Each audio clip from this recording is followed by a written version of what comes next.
Hadi nimegraduate. Sasa wenzako wakifurahia wamepita, wewe unafurahia umeanguka. Kugraduate unaona ni nini? Wenzako wanafurahia wamepita. Alafu sikiza, if I'm your father, call me professor, sawa? Unafuata mbwe cheo yangu. Wajua umeniaibisha sana. Licha kwamba umesomea engineering, lakini hayamaanishi hata second class law haujaonekana.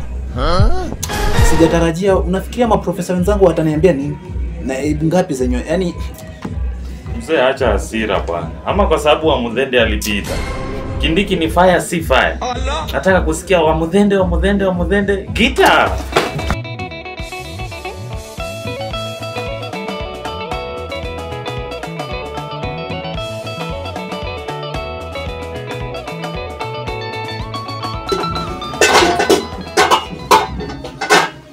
Mami, kwani chakula iko wapi?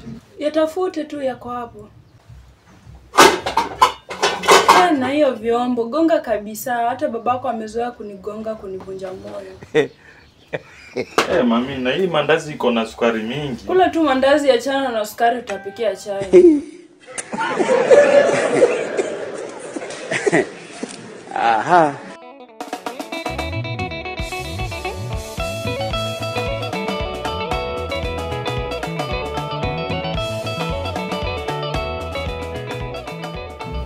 Yaani baba Osoro, unakuja kama umekasirika wote uwezi salimia watu.